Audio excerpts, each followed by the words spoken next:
Radio Universidad de Chile presenta Tras las Líneas. Conversaciones con Manuel Antonio Garretón, Premio Nacional de Ciencias Sociales, un programa del Departamento de Sociología de la Universidad de Chile. Síguenos en nuestras plataformas digitales de Tras las Líneas. Muy buenas tardes, bienvenidas y bienvenidos a Tras las Líneas, el programa del Departamento de Sociología de la Facultad de Ciencias Sociales de la Universidad de Chile, que hoy cumple 90 programas, lo cual es, digamos, una hazaña en los tiempos que vivimos. Gracias a la audiencia que nos ayuda, nos sostiene, se mantiene, digamos, interesada en estas reflexiones que hacemos con invitados e invitadas especiales. Hemos mantenido a lo largo de estos 90 programas paridad en el número de mujeres y de hombres que vienen al programa, paridad exacta. También tratamos que sea intergeneracional y que sea gente que está dedicada a la investigación y a la reflexión desde la perspectiva de las ciencias sociales o disciplinas aledañas, como será el caso de hoy, que reflexionamos sobre lo que nos ocurre como país, como colectivo, como seres humanos, como humanidad. Ustedes saben que este programa se transmite todos los martes por la Radio Universidad de Chile y que pueden verlo también los podcasts en las distintas plataformas y el video, porque ahora estamos desde finales del año pasado, estamos transmitiendo el programa también con video, de modo que no es solo va por radio, pero los podcasts y lo que viene posteriormente es con video.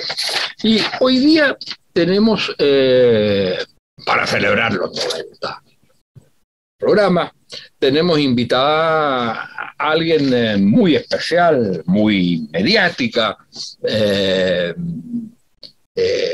que hace reflexiones insólitas y atrevidas para las pacaterías en que estamos acostumbrados a vivir, y que todo ello basado en investigaciones, en reflexiones. Es autora de 5 libros, nada menos.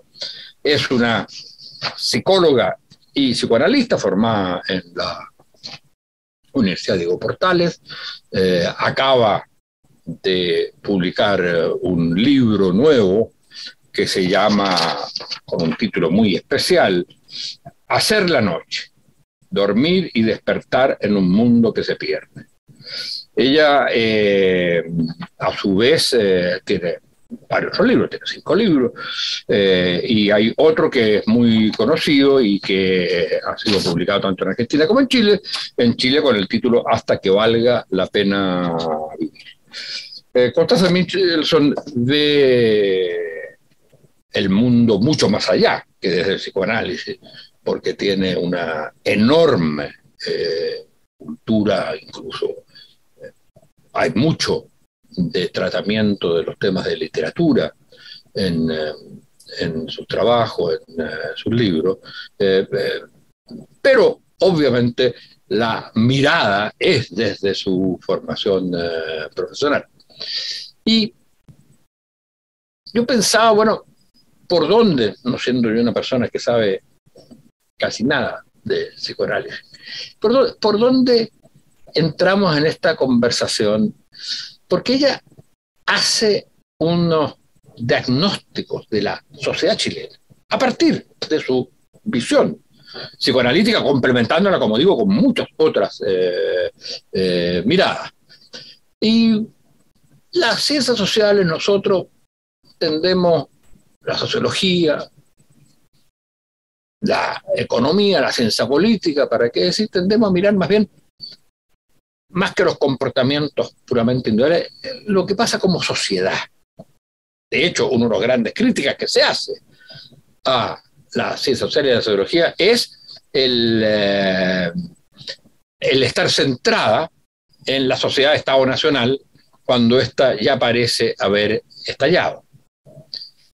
Ahora, estamos viviendo como sociedad, pero también como personas, como individuos, como el conjunto de personas que habitan esa sociedad, transformaciones muy, muy profundas. Constanza diría un mundo que se pierde, que a la gente vive a veces como el fin del mundo, si mal no interpreto lo que ella dice, pero que es más bien un mundo que se pierde, un cambio de época.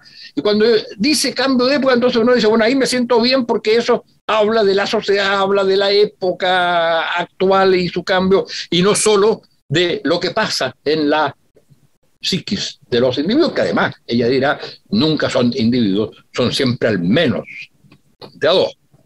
Bueno, entonces, para partir esta conversación, yo diría hay dos grandes fenómenos que nos han atravesado el último tiempo. Como sociedad y como habitantes de esa sociedad. Uno es el tema de la pandemia, sobre el cual Constanza Michelson tiene un libro.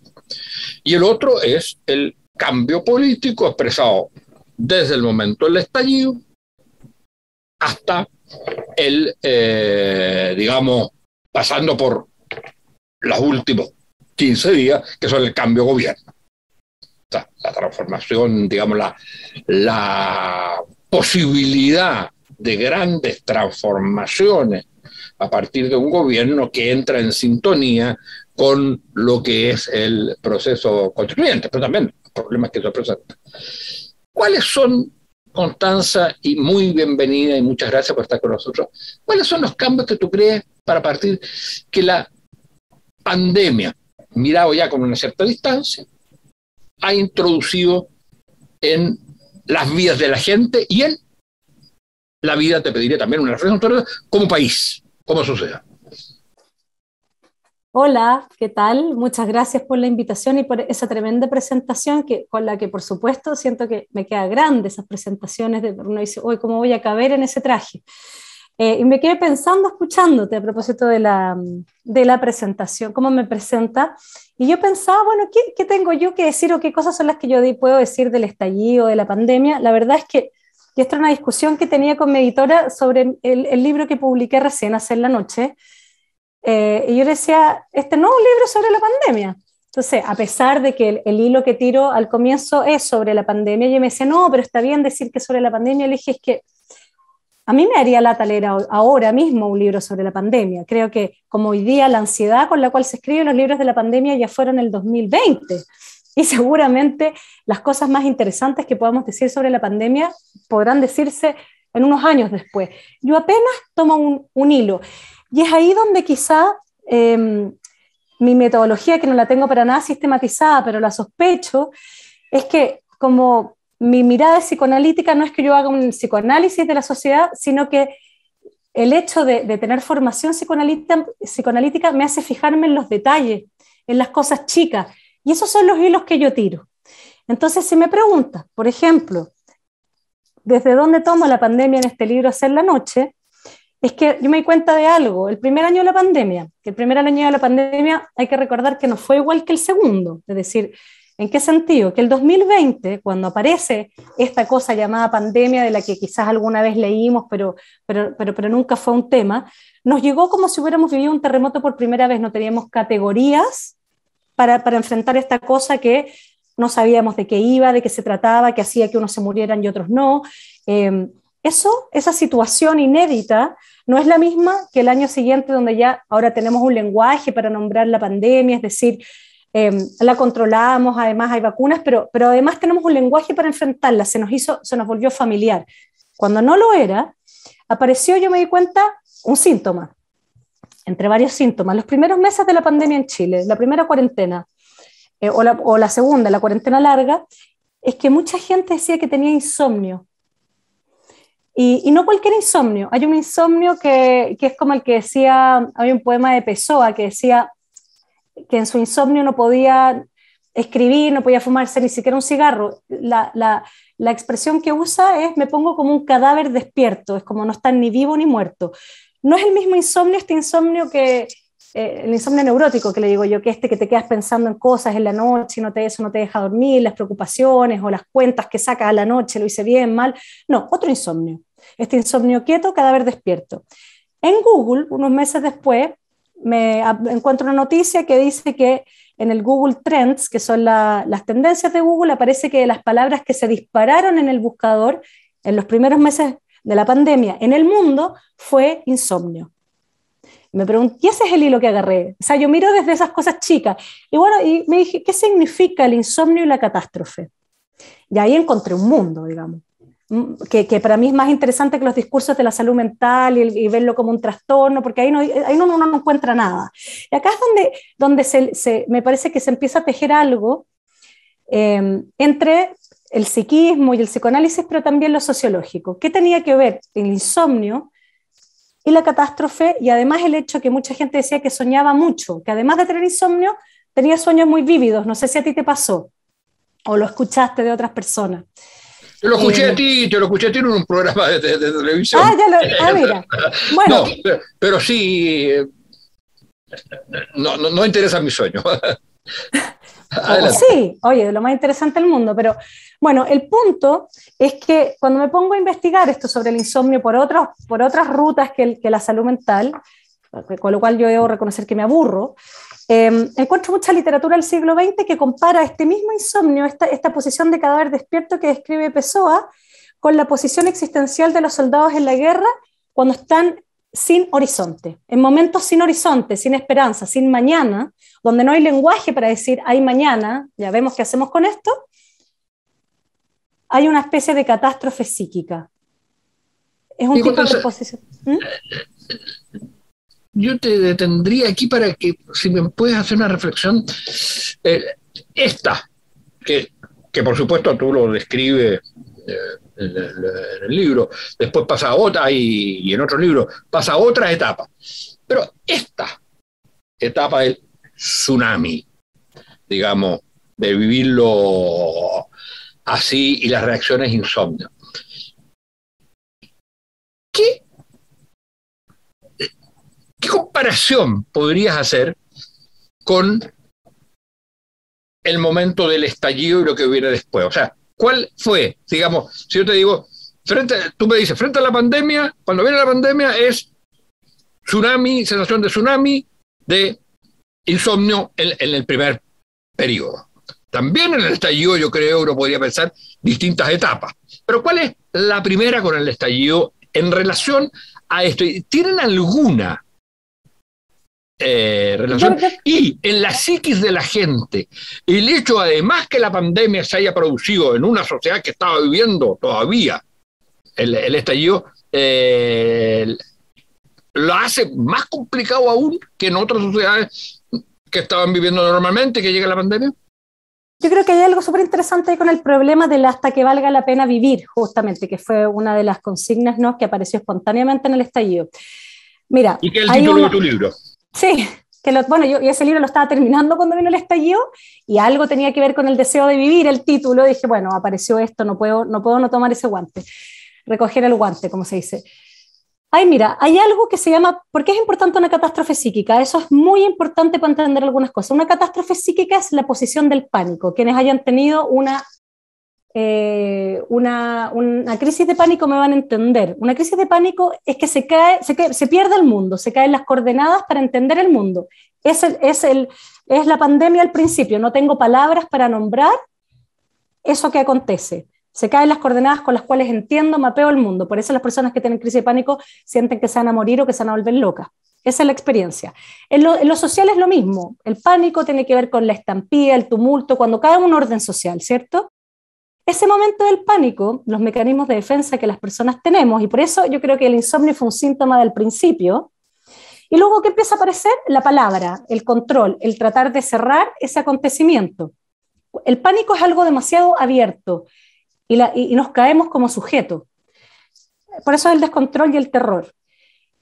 Y te lo pongo así, los mecanismos de defensa tratan de cerrar ese terror, a veces con ciertas fórmulas, con escribir un libro sobre la pandemia, decir de qué se trata esto, todo lo que empezó a pasar después en el estallido, por ejemplo, que primero fue cierto esta cosa de quedar consternados, es como, ¿de qué va esto? Y luego aparecen las hipótesis, ¿cierto? Y muchas de ellas conspirativas, por cierto, porque el terror del pánico es insoportable, eso abierto, el no saber es insoportable, y los mecanismos de defensa cierran. A veces con conspiraciones, a veces con miedo. Esto, aunque suene raro, el miedo es un mecanismo de defensa ante el terror. Es mejor el miedo que el pánico, porque no son lo mismo. ¿Por qué el miedo cierra? ¿Por qué el miedo cierra? Porque el miedo es nítido, porque el miedo te dice ya, el enemigo es este, entonces los marcianos, no sé, son los marcianos, el murciélago, no sé, entonces uno dice ya, tengo que matar al murciélago, pongo un muro, pongo una zanja, hago esto, llamo a no sé quién.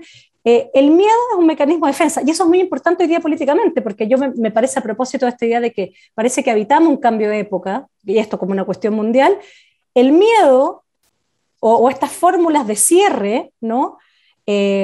Políticamente han tomado forma, especialmente las ultraderechas en el mundo. La política del miedo, es decir, esto, si arreglamos esto, los amarillos son los malos, ponemos un muro.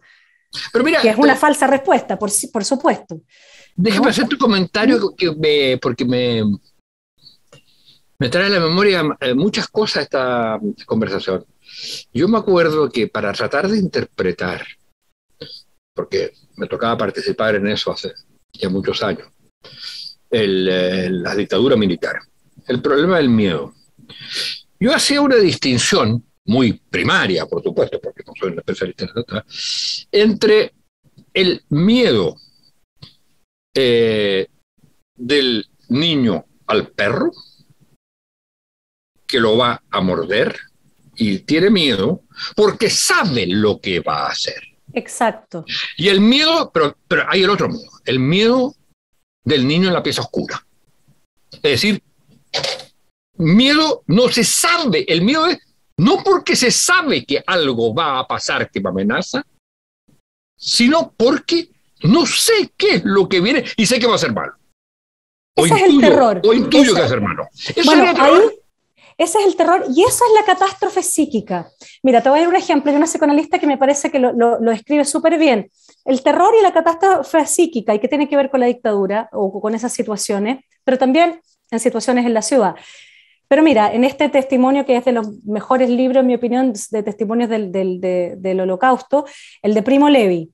Primo Levi cuenta que cuando llega a Auschwitz, muerto de sed, cansado, toma un hielo. Y el guardia nazi le corre la mano y le dice no. Y él dice, ¿por qué no? Dice, acá no existen los por qué. No hay una... Primo Levi decía que algo que lo dejaba consternado era el hecho de que un hombre pudiera golpear a otro sin rabia. No habían razones, no se podía predecir, no había una proporcionalidad entre tus actos y un castigo o un premio. No había coordenadas para comprender eso. Cuando eso ocurre, se destruye el sujeto, es como si dejáramos de ser sujeto. Eso es una catástrofe psíquica. No podemos abordar la realidad porque se cayó el sentido. A gente que se deprime muy grave también le pasa eso. Pero esta es una posición existencial que puede estar dada por situaciones políticas, por desastres de otro orden, por cuestiones personales. Eso es la pérdida de un mundo. Lo que a mí me interesa, y este es todo el punto, es cómo resolvemos esa catástrofe psíquica, si acaso tenemos lenguajes o no para abordar eso. ¿Qué nos pasa cuando eso ocurre? Porque, volviendo a tu pregunta anterior, el estallido precisamente estalla algo, ¿no? Y después empiezan a venir las palabras, ¿cierto? En los días siguientes, junto al fuego, había humo, en fin, pero empezaron a aparecer consignas. A mí esta que me pareció súper interesante, que era hasta que valga la pena vivir. Yo venía siguiendo todo ese año 2019 el hecho de que habíamos hablado sobre suicidio todo el año, ¿te acuerdas? Que se habló mucho de suicidio porque empezaron a haber muchos suicidios en espacios públicos, en el metro, en el mall, en fin. Y de repente aparece esta consigna y dice, wow, acá había algo, y entonces, bueno, algo de este estallido se erotiza, se politiza, empieza a haber un lenguaje, se empieza a hablar el lenguaje inclusivo, no por obligación, sino que es espontáneo, aparecen las tesis, bueno, en fin, todo lo que... Y de repente pandemia nos vuelve a un punto cero de pronto, que es como, sí, hasta que valga la pena vivir, aparece un deseo, y de pronto, hey, viene la vida de nuevo en su grado cero, es decir, primero hay que salvar la vida física, ¿no?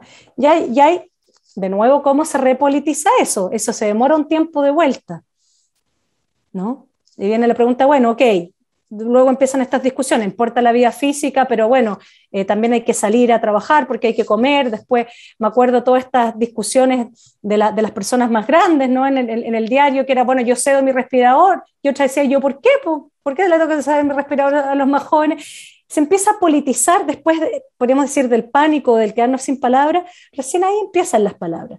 Lo que a mí me interesa es si, frente a esas cosas, ¿qué mecanismos de defensa son los que finalmente, socialmente, una sociedad, qué mecanismos de defensa tiene? ¿Tiene palabras para politizar? ¿Hace política? ¿No hace política? ¿Engendra miedo? ¿Se pone violenta? ¿O hay mecanismos para el perdón o no los hay? ¿Están las condiciones o no para el perdón y pasar a otra cosa?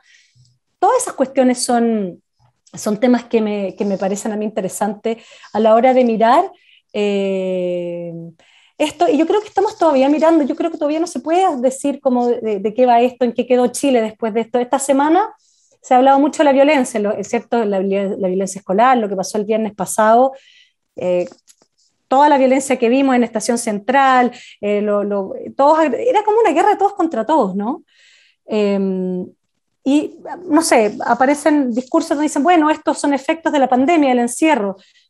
Yo digo, ¿no será muy prematuro decir algo así y un poco como lineal, decir que esto es solo un problema de salud mental por el encierro?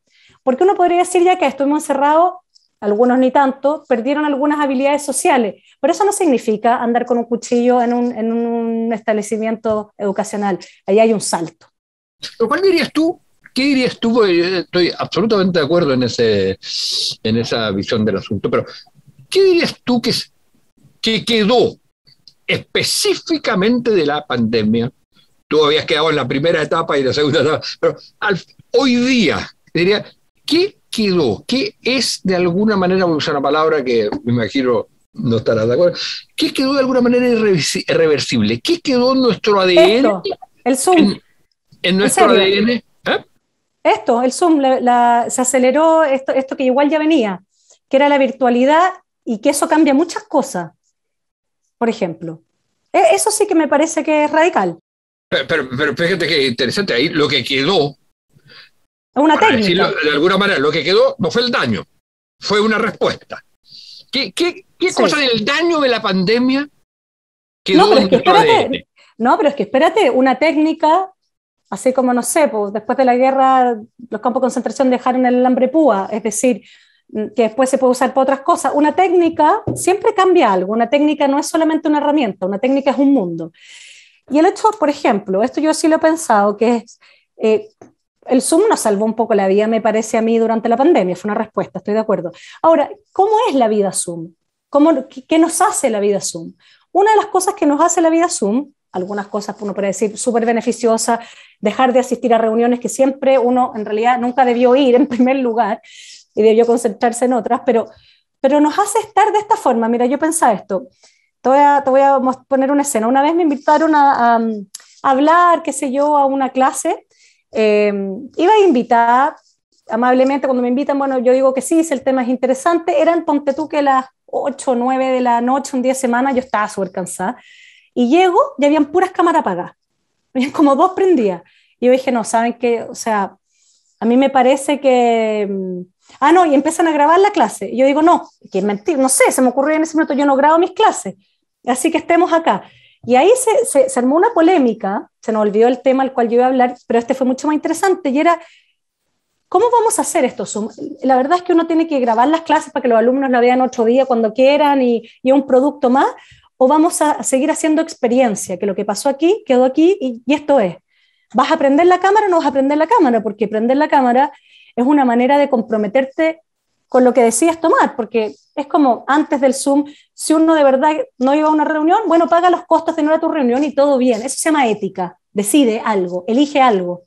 Pero esta posibilidad de poder estar sin estar, porque hoy día nos acomodamos a poder estar en las reuniones con la cámara apagada, haciendo como que estamos, pero no estamos. Y además, si eso se graba, que yo no digo que a veces eso sirva y sea súper útil, pero eso nos ubica respecto de las cosas que tomamos, de las cosas de nuestra vida, algunas que las elegimos, quizás otras no las elegimos tanto, nos lleva a comprometernos o no, nos lleva a prestar o no atención. Y la atención hoy día es un asunto crítico. Así, a propósito o sea, no es casual que uno de los mayores síntomas de nuestra época sean los problemas de atención. Eso es muy grave, porque la atención es lo que tiene que ver con la ética, tiene que ver con el amor. Uno no ama a aquello a lo que no se le pone atención. Uno no se hace responsable por aquello a lo cual uno no le ha puesto atención. O sea, tú dirías para entender que una de las, al partir, cuando yo te pregunto qué cambió, qué quedó en el ADN, tú me dices Zoom, que es una metáfora para decir sí. La virtualidad, etc. Y entonces, y es interesante porque tú lo vinculas eso a pasamos a un mundo con más desatención entonces, ¿o no? A mí me parece que, o sea, la prisa con lo que todo se vive, o sea, si uno le pregunta a cualquier persona, ¿tienes tiempo? Te va a responder que no tiene tiempo, ¿no? No, pero el hecho que el Zoom, tú dices, a partir del fenómeno del Zoom, a partir del fenómeno estrictamente de la materia, no digo el cambio de época, porque el cambio de época, por supuesto, tiene ese aspecto de la digitalización, la inmediatez, de acuerdo, pero la falta de mediaciones, pero como efecto de la pandemia, propiamente tal, tú decías, bueno, el Zoom, se cambió nuestra forma de relacionarnos. Y ahí lo que tú dijiste, que me pareció súper interesante, es decir, bueno, es la desatención. Sí. Ya, y entonces pasamos... O sea, que no es solo por el Zoom, yo creo que esto lo acelera. O sea, claro. a mí lo que me interesa es la ética. ¿Qué es la ética? No la moral, sino que la ética, en el sentido de que... y eso yo creo que es algo que está muy deteriorado en la época que nos toca, que es hacerse cargo de lo que uno elige. Es más que porque la moral, estamos llenos de morales, que hay que hablar así, que hay que decir esto, que esto se puede decir, que esto no se puede decir, pura neurosis, digamos, del lenguaje, a mí me parece en cierto punto, porque a veces el lenguaje inclusivo es punk, rompe, interrumpe, pero cuando se pone neurótico pasa a ser otra cosa. La ética es otra cuestión. La ética es, ¿qué vas a hacer con eso que te ocurre? ¿Estás cansada? No sé, ¿vas a tomar la clase que decidiste tomar? ¿O no? No sé, eso te compromete de otra forma. Entonces yo creo que todas estas formas desresponsabilizantes, mira, yo a veces pienso a propósito de eso, de esto de lo desresponsabilizante, es como que vivimos en un mundo que parece un call center. ¿Qué pasa cuando uno llama un call center? En general te contestan en cualquier parte del mundo que no sabes dónde, que no tiene nada que ver con dónde tú estás. Y no es hacer responsable para nunca, nada de lo que contesta. No, nada, porque no existe. Tú puedes decir, ya, llámale al encargado, y dicen, no hay otro. No hay otro, yo soy el encargado, no hay más. Nadie se hace cargo. La cosa climática, bueno, ¿quién se hace cargo? Al final, bueno, se negocian unas cifras para acá, para allá, pero ¿quién se hace cargo? Entonces, ese es el problema de la bueno, a propósito de la técnica, es el problema de la técnica contemporánea. Mira, una última cosa que te digo, y te juro que me quedo callada. No, es que Heidegger, el año 55... No es para cerrar esta idea. Heidegger, el año 55, tiene una conferencia que la titulan Serenidad, y que es a propósito de la energía nuclear.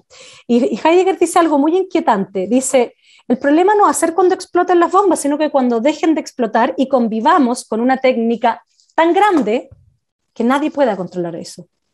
Bueno, mira la guerra ahora, digamos. O sea, eso va a ser el siglo XXI, aparentemente. Vamos a convivir con algo de lo cual ya no tenemos herramientas para hacernos cargo. Eso es pánico. Y frente al pánico que nos pasa, vuelven los miedos atávicos. Claro. Los malos de allá, la cosa chica. Ahora, lo que es muy interesante es la manera como lo plantea, es una manera de, uno llega, como sociólogo, desde otro lado, pero al problema de la política. Porque, digamos, la capacidad de control al final tiene que ver con la política. Y entonces, cuando desaparece de alguna manera, o sea, los poderes se transforman en invisibles, las instituciones no se cree en ellas, o se rechazan, o algunos llamarán, me carga ese lenguaje, que desconfían de las instituciones, pero las instituciones se derrumban de alguna manera. Entonces, este es un mundo, de acuerdo, frente al cual existe el pánico, entre otras cosas porque no hay control, y eso significa porque, y no deja de ser interesante, porque la política perdió su sentido, que era precisamente organizar la sociedad, a veces en forma autoritaria, con lo cual entonces el Estado penetra al individuo y lo oprime y subsume, o en el caso de las democracias, donde deja los espacios de la gente, pero controla los límites de esa sociedad de acuerdo a métodos democráticos. Y eso es lo que hoy día estaría explotado, estallado, digamos. Yo creo que sí, mira, yo pienso que, mira, hay un filósofo que se llama Michel Fuessel y que tiene un libro que se llama, ¿cómo se llama? Lo olvidé ahora. Bueno, pero lo que él hace en ese Recaídas se llama.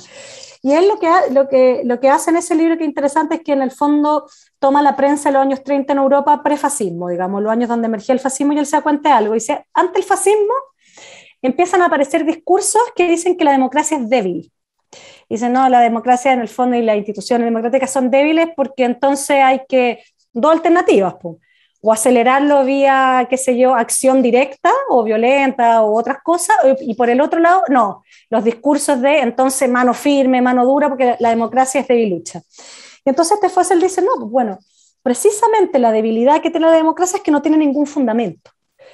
Y eso es lo que hay que defender, eso es lo interesante. Yo decía, es exactamente lo mismo que el discurso sobre el amor, que otro lugar donde yo trabajo mucho, pues si tú me preguntas cuál es la gran causa de consulta, al final siempre es el amor, digamos, porque no solo el amor de pareja, sino que el hambre humana es el amor. La gente sufre mucho porque la quieren, no la quieren mal de al lado y todas esas cosas, uno se siente reconocida, y eso, bueno, la política corre igual también, esta necesidad de sentirnos reconocidos. Pero el amor, tanto como la democracia, son cuestiones que no tienen ningún fundamento.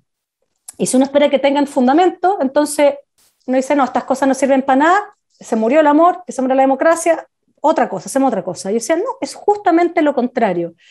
Esas cuestiones que no tienen ninguna garantía, no tienen ningún fundamento, son las que se tienen que demostrar todo el rato, todo el tiempo. El amor, ponte tú, en el amor, ¿qué es lo que nos pasa? Es como si alguien te dice, te quiero, te amo. Y dice, ya, pero al otro día, dímelo de nuevo. No, pues si ya te lo dije ayer. No, es que no vale que me lo dijiste ayer, me lo tienes que ir demostrando todos los días, porque si no, como que no vale. En la democracia es lo mismo, uno no podría decretar ya esto es la democracia. Se va todo el tiempo disputando, creando, inventando, es un movimiento. Hay una cosa bien interesante ahí, y vamos a tener que terminar. Pero quería terminar con una cosa ahí. Sí, solamente. Correcto. Entonces, ¿qué nos pasa con estas cosas donde el suelo no es firme, donde no hay fundamento? Porque la tentación es ir a buscar cosas firmes de nuevo, zanjas, muros y todas esas cosas. Fuego, cuchillo, disparo, no sé. Es la esperanza, porque es un concepto interesante, porque ahí donde no hay fundamento, como en el amor, como en la democracia, está la fe, pues la fe que vale es la fe en el absurdo. Ahí donde no hay algo firme, queda la ética, queda seguir inventándolo, seguir haciéndolo. Por eso es una actitud práctica y espiritual, decía Beckett, respecto de la espera y de la esperanza, por ejemplo. De que hay que hacer algo más, hay que inventarlo, hay que seguir inventando. Lo que te iba a decir es que, y desgraciadamente tenemos que terminar, pero es que no estoy tan convencido de que la democracia no tenga fundamento. Pero sí hay una cosa que me hace ruido y que me hace pensar en cosas que uno desarrolló en otra época. La democracia iba a existir o a subsistir, o se iba a llegar a ella, si es que había deseabilidad democrática. Si había el deseo de. Y no es, digamos, la manera como un sociólogo y un cientista político trataría el tema. Pero lo que aparece como fundamental para la existencia de la democracia es la deseabilidad de la democracia. Es decir, bastante parecido, en cierto modo, y mis colegas sociólogos y sociólogas no les gustaría para nada esto, bastante parecido también al amor. Totalmente. Es que ese es el punto. O sea, hay una cosa que se habla en la filosofía y también en el psicoanálisis que se llama la ética del soltero, que no tiene nada que ver con estar soltero o no. Podría ser alguien casado con hijos y tener ética del soltero.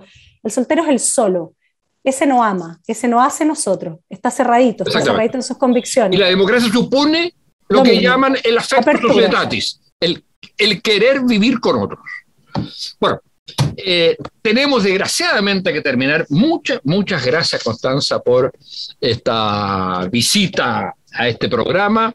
Ha sido algo relativamente muy distinto a lo que normalmente hacemos y bueno, te agradezco mucho y espero contar otra vez contigo. Muchas gracias. Gracias a ti. Radio Universidad de Chile presentó Tras las Líneas. Conversaciones con Manuel Antonio Garretón, Premio Nacional de Ciencias Sociales, un programa del Departamento de Sociología de la Universidad de Chile.